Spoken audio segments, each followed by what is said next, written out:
Boa noite a todos. Dentro em breve teremos a palestra do nosso querido amigo e companheiro de jornada espírita, Jorge Hessling, com o tema As funções dos pais no contexto da família humana.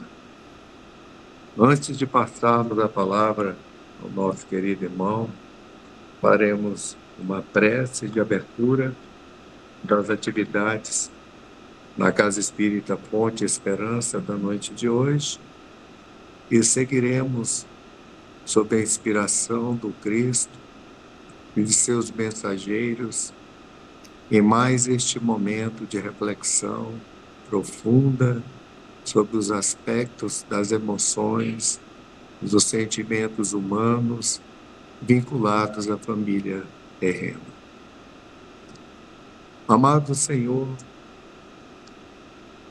pedimos humildemente que a luz divina inspire o orador da noite nas suas reflexões profundas, para que todos nós possamos absorver o conteúdo desse estudo, a fim de ser utilizado em nossas vidas, na transformação do nosso ser espiritual,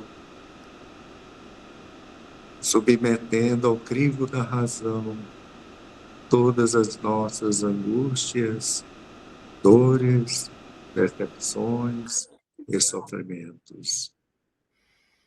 Que saibamos valorizar o aprendizado como fonte de libertação quando colocado em prática no dia a dia da nossa experiência humana. Que estes instantes fiquem gravados na intimidade de nosso ser como mensagens que surgirão, emergirão no momento certo em que necessitarmos de um roteiro seguro com Jesus. E dessa forma, passamos a palavra ao nosso irmão querido Jorge Hessling, para que dirija a palestra da noite de hoje. Seja bem-vindo, meu amigo. Oi, meu irmão Rocha, obrigado. Gratidão aí pelas palavras, pelo carinho, pelo convite, pela oportunidade, pelo espaço. Uma ótima noite para nós. Bem-vindos aqueles que puderem estar conosco de alguma forma também aqui pelo Google Meet e o que estejam também presentes e o que mais tarde também poderão, digamos que, ter acesso a essas nossas reflexões propostas aqui para a Casa Fonte de Esperança.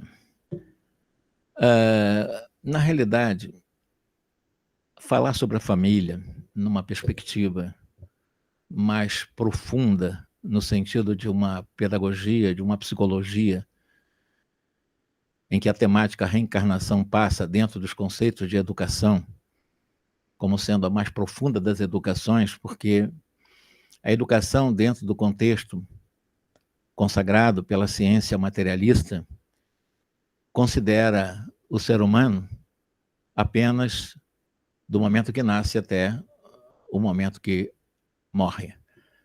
Na visão mais profunda da educação, nós levamos em consideração todo o processo de educação do espírito, dessa alma viajor da eternidade, em experiências de vidas anteriores à concepção e em experiências posteriores à desencarnação. Então, a visão de educação sob a perspectiva da reencarnação é infinita e incomparavelmente muito superior à visão de educação da ciência humana, em que pese no respeito absoluto aos mais proeminentes cientistas na área da educação. Os nossos filhos, eles são filhos da vida, eles são espíritos reencarnados, via de regra, carregam consigo defeitos, vícios e outras questões que nós, por um processo de proposta educativa, procuramos, de alguma forma, digamos que, amenizar defeitos, vícios, paixões, dentro de uma perspectiva de ressignificação, e, para tanto, urge nós providenciarmos, nos empenharmos todos os meios, todos os esforços ao nosso alcance na condição de pais, de educadores por excelência. E isto se obtém fornecendo a educação cristã, espírita cristã sobretudo, porque nós estamos enviando a mensagem especificamente para os nossos irmãos espíritas, e firmados sobre esses alicerces das exemplificações dos comportamentos dos pais. Não há como um pai ser um bom educador, e até mesmo um bom pai, se ele não der ou não repassar os exemplos comportamentais para aqueles que, como irmãos da humanidade, circunstancialmente tidos como filhos, possam adquirir nesses exemplos o fortalecimento para também, de alguma forma, empreenderem em sua jornada evolutiva, na atual encarnação, os esforços para a prática da ética cristã, dos conselhos que o Cristo nos trouxe. Educar é despertar a consciência, é acender a chama capaz de fazer com que, dentro do despertamento da consciência, os seres reencarnados possam ter uma compreensão mais profunda do que estão fazendo aqui na Terra. Qual o objetivo de uma vida física enquanto transitoriamente vestindo um corpo carnal? E o Espiritismo é, como eu disse, a doutrina da educação por excelência, considerando a consagração e da confirmação dos fenômenos da reencarnação. Então, o espírita necessariamente considera a educação numa visão mais ampla, considerando as vidas sucessivas. Hoje, se fala muito na questão, já que a infância é uma fase marcada por esse aprendizado, nesse período do espírito reencarnado, na primeira infância, segunda infância, vem o período da pré-puberdade, puberdade, vem a juventude, depois a fase adulta, depois a parte mais velha, digamos assim, a melhor idade. Mas é a fase demarcada por esses aprendizados, por essas etapas evolutivas, pelas descobertas, pelos desenvolvimentos de habilidades para a caminhada e para o amanhã. No entanto, hoje, não é difícil nós percebermos, muitas crianças têm uma infância encurtada, devido ao que em voga se fala, quase que como um show de réplicas, né? Estão se replicando muito a questão da adultização em função de um certo influencer fazer uma denúncia em um processo grave de adultização precoce, portanto, de uma criança e de jovens. E essa adultização infantil, ela faz referência a essa exposição precoce, antecipada, a comportamentos, a até mesmo responsabilizações e algumas expectativas que deveriam ser reservadas às pessoas com maior experiência de vida e na idade também, como adultos. E muitas vezes isso acaba ocorrendo quando meninos, meninas assumem esses papéis sociais que não condizem com as suas idades.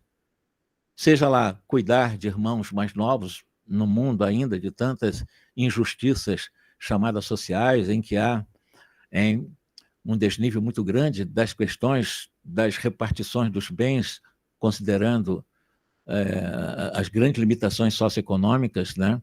Ajudar financeiramente a família, a criança que já partem para poder captar recursos para a sobrevivência, lidar com excessivas cobranças, seja no ambiente escolar e em outros ambientes, inclusive na vida esportiva. E, além disso, o acesso absoluto, irrestrito, sem controle, a conteúdos absolutamente inadequados, como em muitas redes sociais, muitas plataformas em que existem programas voltados para adultos, que as crianças têm livre acesso de informações que são verdadeiros venenos para o seu mundo mental em determinadas faixas etárias. E isso acelera o processo dessa adultização e interfere na construção natural da própria identificação da criança, da chamada identidade infantil.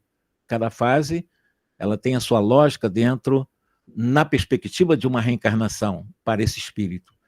Crianças que passam por esse processo precocemente podem desenvolver problemas, e normalmente acabam desenvolvendo problemas psíquicos e emocionais, como ansiedade, depressão, infelicidade absoluta, e muitos vão para o extremo de não querer mais viver em um vazio, em um não preenchimento existencial, além de apresentarem dificuldades na própria socialização numa sociedade profundamente preconceituosa.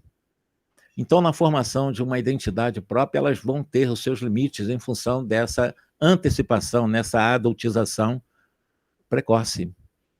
E essa pressão para agir de maneira mais madura vai criando algemas, vai privando de momentos importantes. São fases que são realmente destruídas dessa criança num desenvolvimento mais saudável para essa criança, como as próprias brincadeiras livres, que é essencial para a estimulação de criatividade, o próprio aprendizado, o equilíbrio no campo das emoções, que as crianças vão aprendendo desde a primeira infância. E quando elas são privadas dessas experiências, elas podem crescer com extremas dificuldades para lidar com os desafios de uma vida já na condição adulta e apresentar uma baixa autoestima com uma criança profundamente ferida dentro de si. Porque não há ainda essa cautela. Isso fora outras aberrações, porque um ponto preocupante da adultização infantil é essa pressão para que a criança adote esses comportamentos, vestimentas, atitudes mais próximas a dos adultos antes do tempo psicológico. E esse fenômeno compromete a construção saudável da própria, eu repito, da autoestima, de uma alta percepção.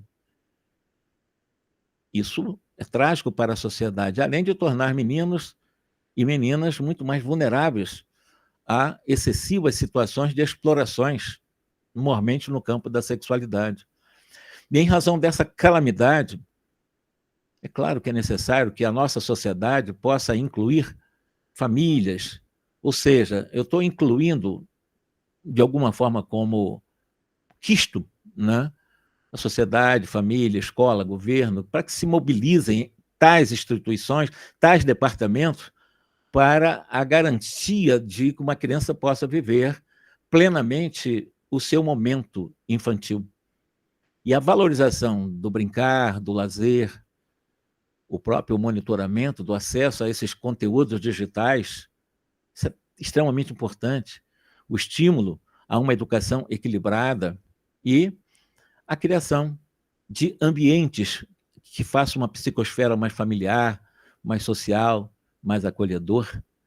Então, são medidas inderrogáveis, são medidas essenciais para a proteção, para o desenvolvimento das nossas crianças. Isso é no mundo inteiro, porque é preciso haver esse equilíbrio entre esse aprendizado, entre a diversão, entre as responsabilidades apropriadas para a idade, repito, de cada espírito reencarnado.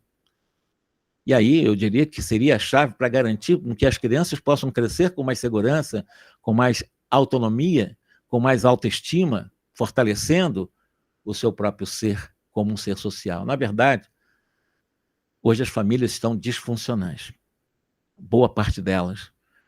E nós devemos observar algumas funções básicas para mostrar e provar, considerando essa questão de adultização, que as crianças, que as famílias realmente estão desfuncionais de uma forma geral. E uma das, ou melhor, das 4 mais importantes funções para que a família possa preparar esse espírito reencarnado para a vida social é a função colaborativa, desde a concepção até a morte e até depois da morte. Os pais devem ter essa função de colaboradores. A função diretiva, a um determinado momento, na faixa etária dessa criança, os pais precisam também cumprir a sua função diretiva, a sua função orientativa, a sua função também sugestiva. Como é que isso acontece? Tendo uma visão mais profunda da estruturação de uma família sadia, mais funcional, que é um termo que nós utilizamos dentro da própria psicologia transpessoal consciencial, com um viés profundamente de orientações de Joana de Ângeles, sobretudo de Joana de Ângeles, e exatamente onde nós temos os nossos nortes de reflexões no campo do comportamento humano. Então, essa função primeira, que nós chamamos de colaborativa, ela existe desde o momento, como eu disse, da fecundação, da concepção do filho, até o momento da desencarnação do filho, e também dos pais. Processo colaborativo, nós somos irmãos em humanidade. A questão de filho, pai, mãe, irmão, são circunstanciais. E aí, evidentemente, essa função colaborativa vem de uma questão que é muito importante. Qual é? Primeiro, que nossos filhos não são nossos filhos.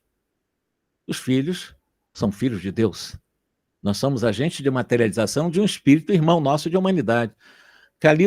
Gibran Khalil, ele tem um livro, O Profeta, ele tem uma frase, e algumas delas interessantes, dizendo exatamente isso, que os nossos filhos não são nossos filhos. Os nossos filhos, na realidade, são filhos da dinâmica da vida por si mesma, porque vêm através de nós, mas não de nós. E nessa visão, embora esses filhos vivam conosco, mas eles não nos pertencem. São filhos da dinâmica da própria vida. Nós podemos oferecer o amor ao nosso filho, mas não há como oferecer os nossos pensamentos, porque eles têm os seus próprios pensamentos. Nós podemos abrigar os seus corpos? Podemos, mas não há como abrigar as suas almas, não há como aprisionar as suas almas, porque as almas dos nossos filhos moram nessa grande mansão do infinito, onde nós, como pais, não podemos visitar nem mesmo em sonho. Por isso que o Khalil Gibran Khalil, ele fala sobre os filhos, eles não são nossos filhos, são filhos da dinâmica da vida por si mesma. Podemos até nos esforçar por ser, pelo menos tentarmos, não é imitá-los, mas sermos como eles são quando são bons filhos. Mas nós não devemos procurar fazer com que eles sejam como nós somos. Não há até como, não temos esse controle, não temos esse poder. Os nossos filhos não são nossos filhos. Na realidade, são nossos irmãos em humanidade, vivendo uma experiência na atual encarnação. Ora como pai, ora como filho, ora como irmão, ora como irmã, ora e etc. Então, os filhos vêm ocupar uma personalidade transitória, como irmãos da humanidade, conforme aqui até Sesta, com muita mira, assim, com um alvo muito certeiro, o Khalil Gibran, né? Deus vai nos solicitar ou nos pedir o papel de co-criadores, porque ele é o criador máximo, e como colaboradores, ou seja, trabalharmos juntos, porque colabor vem, labor de trabalho, colabor, trabalhar com esses espíritos que estão reencarnando na função de filhos, ou na condição de filhos, porque a função realmente, essas quatro, da colaborativa até a sugestiva, são funções dos pais. Então, todos nós, sob o ponto de vista profundo, somos realmente irmãos, viajores da eternidade, irmãos em humanidade. E as pesquisas científicas provam isso. Sobretudo pesquisas que levam em consideração a reencarnação, que eu falei lá no início, porque o espírito ele é reencarnacionista, e muitos cientistas trabalham regressões da memória por hipnose, e na maioria tem mostrado justamente, essas pesquisas apontam com vários psiquiatras, eu posso citar o Joel Wilton, lá da Universidade de Toronto, no Canadá. Ele publicou um livro do qual realmente serviu de base para nossas argumentações, que ele chama de Vida, Transição, Vida. E muito interessante a sua abordagem, porque, de alguma forma, ele procurou um tema de uma vida que ele traz testemunho de uma vida entre a última encarnação e a atual encarnação, coisa que não se tinha feito antes, que é aquele momento que nós chamamos que o espírito está preparando para a reencarnação. E por que ele está reencarnando? E a pergunta do Joel Wilton é exatamente essa. Por que ele estava renascendo? Era uma pergunta em estado de hipnose, perguntava a essas crianças, por que você está renascendo? Qual o sentido do seu renascimento? E todos, ou unanimemente, né, procuravam responder de alguma forma, sempre convergindo para uma mesma concepção, para fortalecimento dos laços afetivos com certos irmãos em humanidade, ou certas pessoas reencarnadas. E muitos desses pesquisados por Joel Wilton disseram por exemplo, hoje, a minha mãe, ela foi minha irmã numa outra existência. Isso em estado de transe. Um trabalho científico sério lá pela Universidade também de Toronto, no Canadá. Alguns diziam que meu pai foi meu filho numa outra existência. Era muito comum acontecer, portanto, esse parentesco através do carreiro das reencarnações, em que os papéis eles vão se alternando, né? Então, ser pai e ser mãe é uma situação circunstancial. É uma situação. E essas pesquisas tanto foram feitas pelo Joel Wilton lá no Canadá, como também pela doutora Helen Van Ba, nos Estados Unidos, em que ela procurou, em momentos diferentes, as pesquisas foram realizadas. A Van Ba foi um pouco anterior a Joel Wilton, mas a Van Ba, ela escreveu um livro que ela intitulou como A Vida Antes da Vida, e aí ela fazia exatamente perguntas semelhantes do Joel Wilton, dizendo, por que você está nascendo? E os seus pesquisados, digamos assim, que entravam em estado de hipnose, informavam coisas semelhantes, né, que estavam ali para fortalecimento afetivo com tais ou quais pessoas, que tiveram relações consanguíneas em outras encarnações de tal ou qual grau parentesco, assim vai. Isso comprova a reencarnação e comprova como é que é construída a própria família. Pai e mãe, recebemos nós que somos aquele irmão e humanidade para ser nossos filhos e para colaborarmos com ele. Aí vem a primeira função colaborativa. Estamos colaborando com o irmão e a humanidade, que transitória e circunstancialmente estão na condição de filhos. Voltando ao Khalil, os filhos, eles não são nossos filhos, são filhos da dinâmica da vida, vêm através de nós, mas não de nós. Isso é importante dizer. Então, desde o instante da concepção, o pai, ele colabora com o quê? Com o chamado gameta masculino, conhecido como espermatozoide. A mãe, gameta feminino, conhecido como óvulo.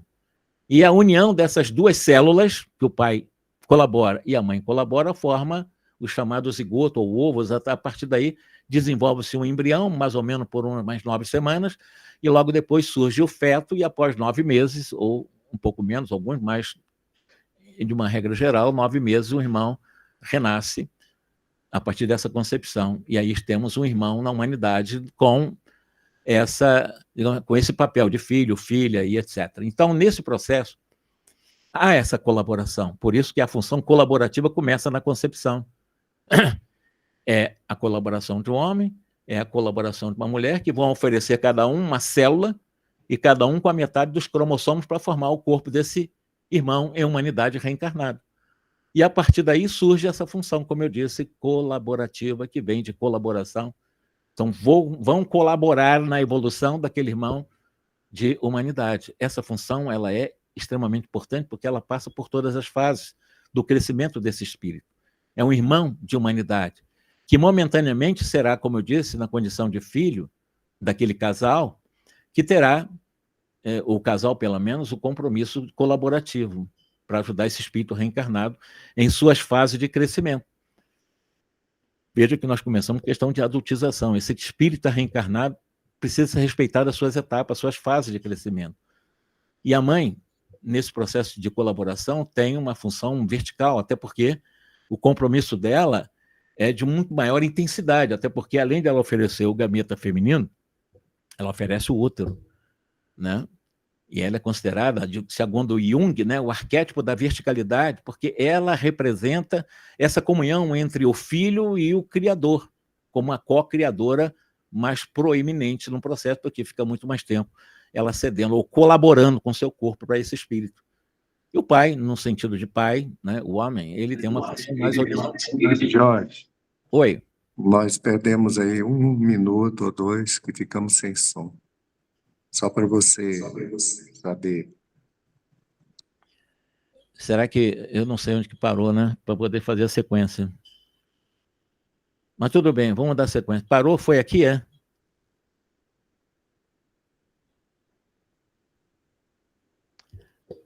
Foi sim. Me explica aí para eu poder me situar aqui, para eu ser mais didático na minha informação. Já entendeu aqui o princípio da função colaborativa, então? Responda para mim. Sim. Então, até aí vocês já entenderam as funções, né? Temos a função dessa colaboração, sobretudo da mãe, e em função dessa questão da internet, né?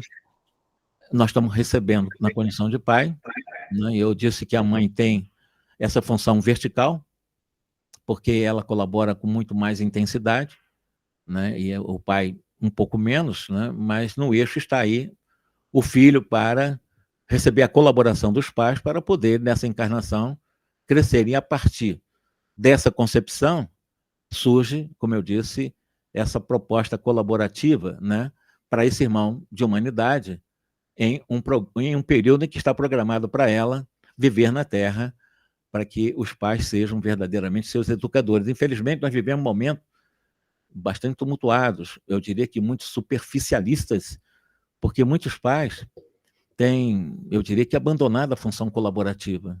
Infelizmente, algumas até mães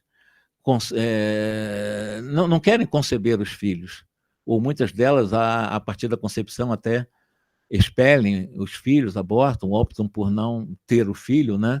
E até está ampliado cada vez mais a questão do aborto. E isso está faltando, essa colaboração de muitos pais para ajudar os irmãos de humanidade em um processo reencarnatório. Então, é muito importante, e existe em todas as fases etárias do espírito. Primeira infância, segunda infância, na adolescência e também na fase adulta.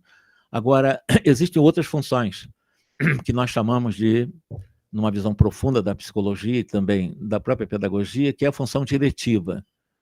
Essa função diretiva dos pais em relação aos nossos filhos ocorre nessa primeira infância, mais ou menos até os 7, uns menos 6, outros um pouco mais, 8 anos, mas nesse período aí, em média, 7 anos, onde nós chamamos de primeira infância, nessa classificação dada, inclusive, pela psicopedagogia, pela pedagogia. Enfim, porque a primeira infância é aquele momento que o espírito reencarnado, ele tem muita dificuldade de fazer abstrações. Não adianta fazer discurso para uma criança de 2, 3, 4, 5, 6 anos, que ele não vai entender um discurso, porque ele não tem uma visão de uma compreensão sobre o ponto de vista das funções de causa e efeito ou das leis de causa e efeito. Então, não adianta você querer realmente discursar, né? Querer fazer um verdadeiro discurso para uma criança até os 7 anos. Nessa fase, ela não vai entender. Ela não consegue fazer abstrações, porque ela pensa de uma forma muito concreta. E ela necessita de direcionamentos adequados, por isso que é a fase diretiva. A colaborativa começa na concepção e vai passar por todas as fases, todas as instâncias do espírito reencarnado, até depois da desencarnação. Mas a diretiva tem um período, que é o período do nascimento até mais ou menos 7 anos. É preciso dar uma direção, você auxiliar a criança, mas desenvolver com ele, a partir de uma direção, até propondo uma relativa liberdade. Você pode fazer isso, você pode colocar algumas opções para ela, simples, fácil dela escolher, respeitando, inclusive, a capacidade dela poder escolher, embora sem fazer muitas abstrações. Por exemplo, você quer tomar um banho antes ou depois de fazer um lanche? Você pode fazer essa proposta para uma criança até os 7 anos. Ah, eu quero tomar banho depois do lanche. Ok, já está negociado. Isso ela entende. Agora, no momento em que ela sente que está fazendo uma escolha, embora uma escolha direcionada pelo adulto, ela vai tomar o banho de qualquer maneira. E não tem essa de ela não tomar banho porque ela não quer, porque ela precisa ser dirigida. E já foi negociado, para não haver aqueles pais autoritários que não é assim. Você pode já começar a dar alguma perspectiva de ela perceber que, de alguma forma, ela tem capacidade também de escolher, e algumas coisas simples. Tem, como eu falei nesse exemplo, e outros que podem, de forma simples, também ser mostrado para a criança. Agora, existem os pais que são muito permissivos. E os pais permissivos, crianças de 2, 3, 4, 5, 6, 7 anos, querem escolher tudo que desejam.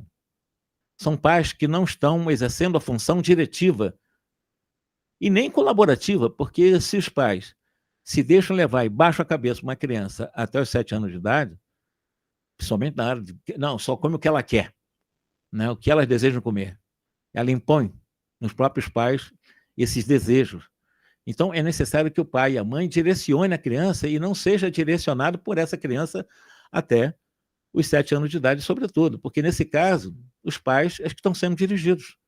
Isso acaba realmente alejando a própria mente da criança eu diria, com a culpa dos pais, porque são pais permissivos demais.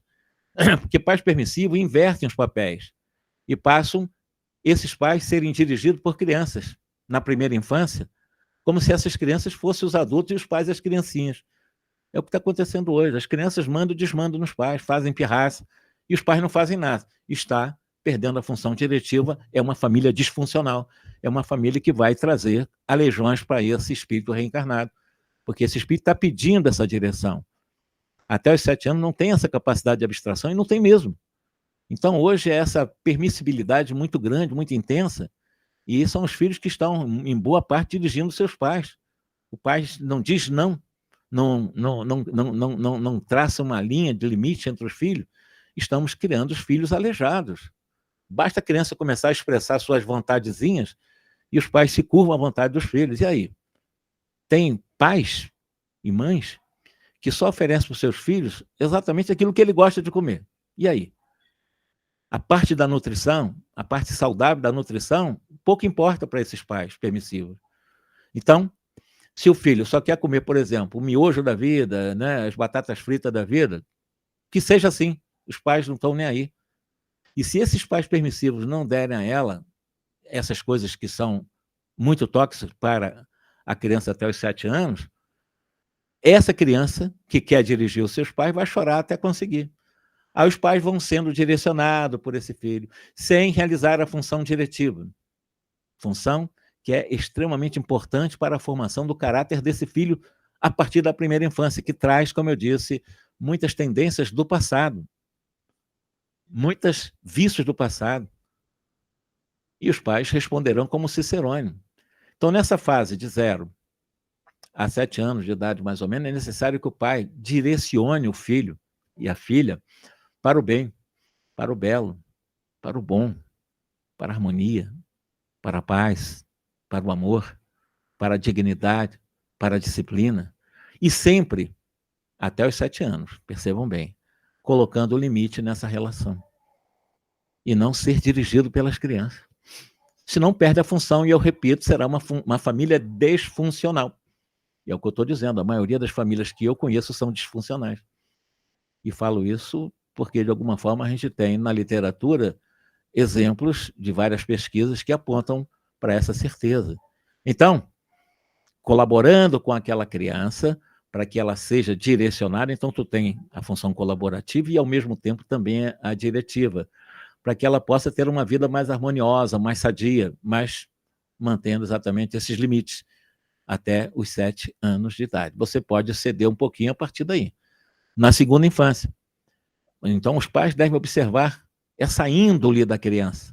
Se ela tem, como eu disse, a tendência à agressividade, elas devem ir corrigindo, colocando seus limites, para que possa ir corrigindo essas tendências, sempre de forma amorosa, mais firme, mas sempre diretiva, não perdendo a função diretiva, direcionando de forma adequada, de forma bem concreta, de forma incisiva também, com energia.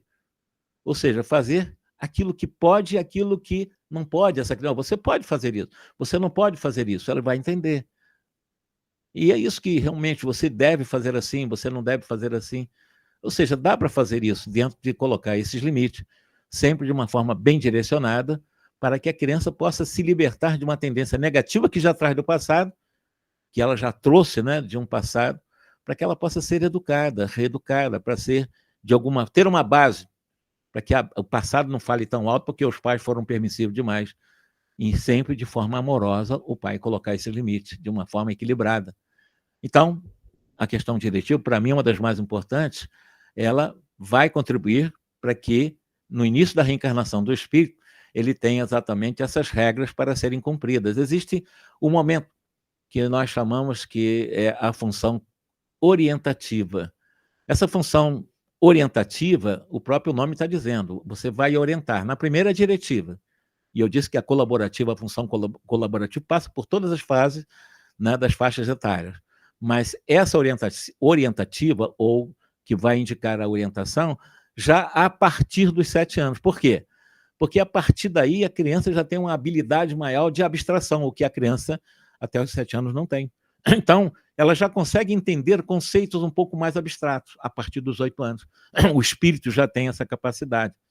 Na primeira infância não consegue compreender conceitos mais abstratos. Por isso que ela precisa do direcionamento. A partir dos 8, nem tanto direcionamento, precisa muito mais de uma orientação, é a função orientativa. É a partir daí que começa isso, como eu disse, desenvolvendo gradualmente essa capacidade de abstração que ela tem. Então, é possível você ter maior diálogo com a criança a partir dos 8 anos. Você pode explicar como é que funcionam as coisas dentro da relação causa e efeito, por que as coisas são assim, por que as coisas são assadas, por que elas não são assim. Enfim, replicando, explicando, refletindo com a criança, porque ela já tem, como eu disse, uma capacidade maior de abstrair esse diálogo, essa orientação, que é a função orientativa. Diretiva também, mas bem menos orientativa, bem menos diretiva e muito mais orientativa, porque a criança já está na segunda fase. Ela já tem capacidade de fazer mais abstrações, de compreender as coisas, de refletir, enfim, de refletirmos junto. Aí o pai está cumprindo a sua função colaborativa, diretiva, agora orientativa, dar orientações, orientar que isso pode, que aquilo não pode, ou seja, enfim, dentro dessa relação de causa e efeito. Você não tem, e a criança com 3 até 7 anos não tem como entender, fazer essa relação. Por isso que essa função orientativa começa a partir dos 7 anos, mais ou menos dos 7 anos, onde você pode orientar com base em conceitos um pouco mais profundos do que uma criança até os 7 anos. E as reflexões entre pai, mãe e filhos vão se ampliando cada vez mais até que, a partir da segunda infância, vem a adolescência. Aí, a partir daí, já na adolescência, a função torna-se basicamente orientativa, porque dos 7, 8 anos até mais ou menos a adolescência, é preciso ter ainda uma direção, claro, mas bem menos direção. Na primeira infância, direção total, mas na segunda infância, um pouco diretiva e muito mais orientativa. E já na fase da adolescência, basicamente orientativa.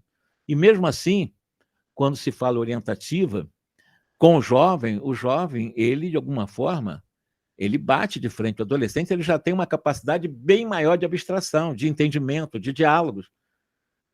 E nessa função, que nós chamamos de orientativa, basicamente para o jovem, demonstrar que nessa orientação, para esse jovem que vai ser importante esse tipo de orientação, para a formação do caráter dele, e isso acaba sendo muito comum também entre os pais e os filhos adolescentes, haver a contraposição a essas orientações, que basicamente deve ser essa função dos pais aos filhos adolescentes. Eles contrapõem, é próprio do adolescente esse momento, porque ele já tem, como eu disse, uma capacidade de maior abstração.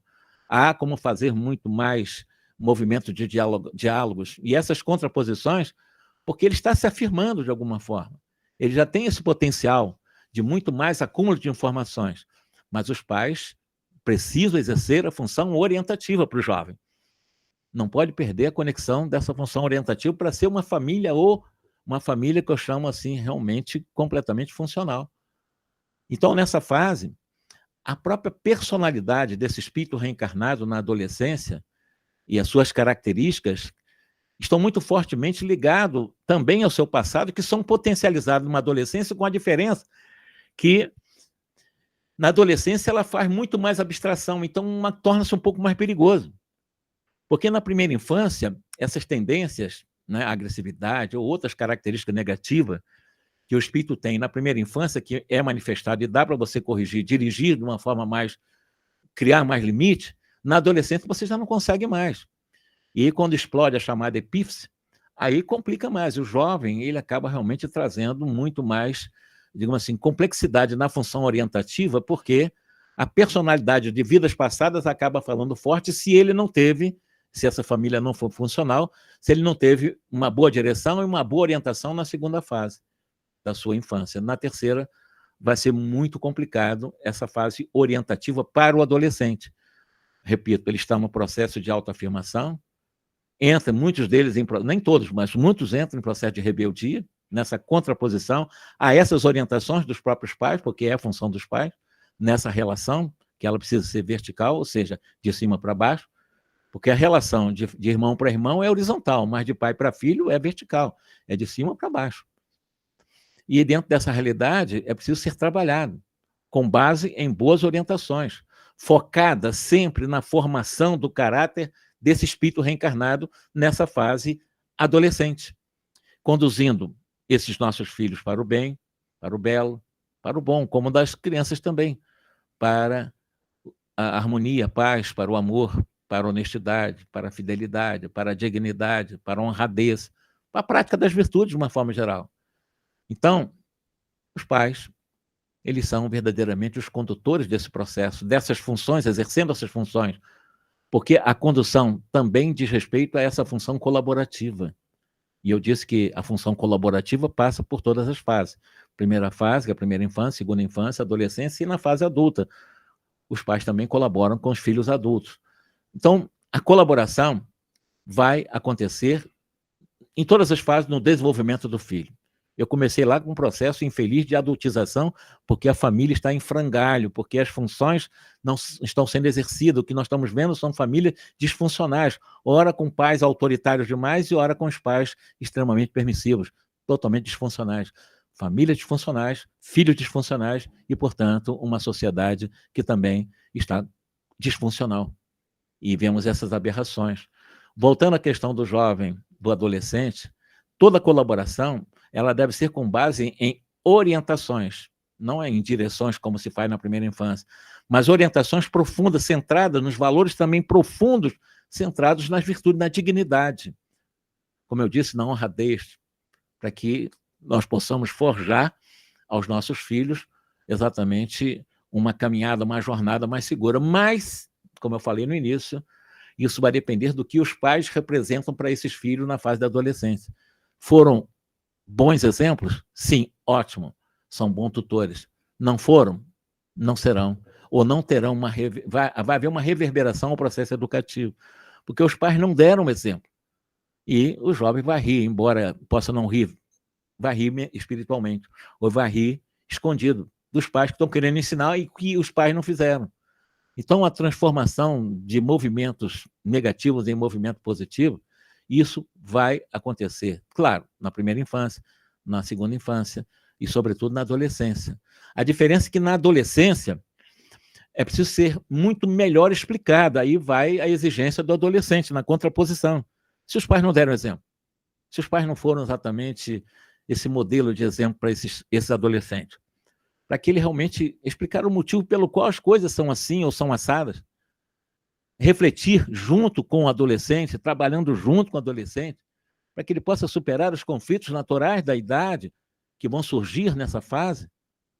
E os pais são exatamente esses cicerones, as grandes referências e, possivelmente, os grandes equilíbrios para uma vida saudável desses filhos já da adolescência para a fase adulta. Na fase adulta, qual é a função dos pais? É a função sugestiva. Primeira infância, diretiva. Segunda infância, diretiva, muito menos, mas um pouco orientativa. Na adolescência, orientativa eminentemente. E a fase adulta do filho? A fase adulta do filho é a função sugestiva. Se houve, eu vou explicar a sugestivo para vocês antes de terminar, mas se houve uma falha numa dessas funções, eu diria que essa família ela é disfuncional. Faltou alguma coisa. Faltou. A colaboração é sempre, é o espírito colaborando com o outro. Mas a questão diretiva, a questão orientativa na hora certa. E a questão agora sugestiva, quando o filho já na fase adulta, evidentemente a fase de orientação se torna eventualmente direcionada para um filho adulto. Filho adulto é adulto. A orientação, ele agora é o orientador dos filhos que vierem, já adultos e casados. Então, eles vão ter essa função de orientadores também, de colaboradores. Então, em relação ao meu filho casado, vamos dizer assim, nessa suposição de casado, evidentemente ela vai ser eminentemente sugestiva, quando me pedir sugestão também na condição de pai, para que haja uma independência psicológica. Imagina um filho casado com um filho numa dependência psicológica aos seus pais, fazendo consulta permanentemente aos seus pais, o que vai aplicar para os seus filhos. Ela não está... É um filho que, de alguma forma, foi criada por causa de alguma disfunção que aconteceu nessa caminhada, porque é somente um processo sugestivo. Quanto mais idade tem um filho, nós vamos diminuindo o direcionamento e vamos aumentando a orientação e depois diminuindo a orientação, e aí só podemos fazer exatamente a sugestão. Então, nós temos na primeira infância a diretiva, na segunda a orientativa, na adolescência a orientação praticamente, e com um pouquinho exatamente de sugestão, agora com sugestão para o adulto na vida adulta, eu diria apenas sugestão, né? Basicamente sugestão. Não há mais um direcionamento, porque o filho adulto, ele deve aprender a fazer as escolhas por ele mesmo, até porque ele vai ser um colaborador, vai ser um diretor, vai ser um orientador dos seus filhos. Então ele precisa caminhar e ter maturidade emocional. Ele deve fazer escolhas cada vez mais conscientes, cada vez mais harmonizadas por ele mesmo. Então é necessário que haja um processo de independência psicológica do filho adulto, para que haja uma função efetiva dessa família.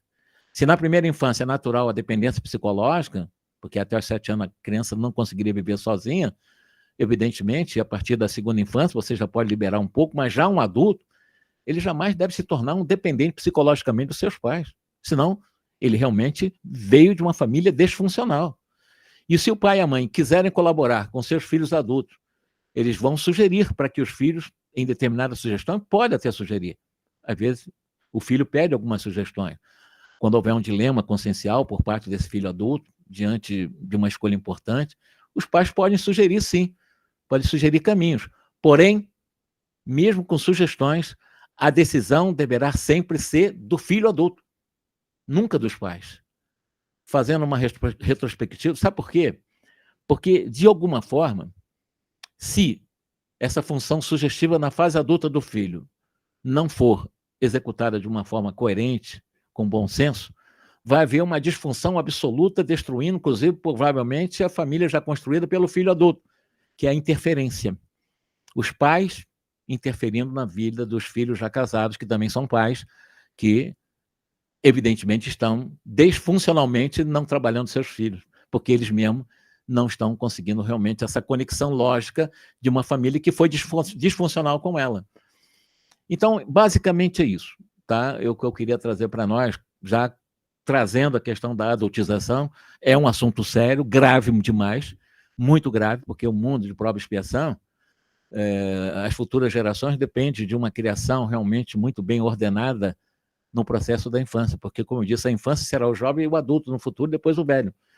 E se nós não tivermos essa função, ou as 4 funções, muito bem delineada em cada família, com certeza é uma família que, por ser disfuncional, vai manter a desarmonia na vida da sociedade. E aí ainda ouviremos por muito tempo as questões de prostituições de crianças, adultizações de crianças, precocemente realmente vivendo uma vida, alejando, nesse espírito irmão de humanidade, praticamente jogando no lixo uma reencarnação, né? Falei um pouco rápido em função até do problema técnico que nós tivemos aqui. Peço desculpa pela interrupção. Que Jesus nos abençoe.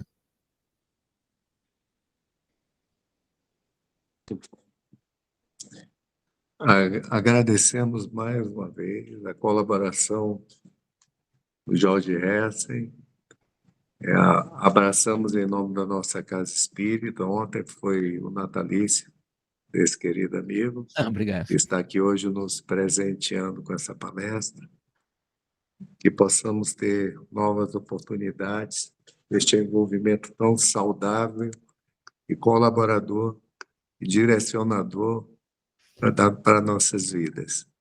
Eu pediria ao Jorge que fizesse a prece de encerramento para todos nós.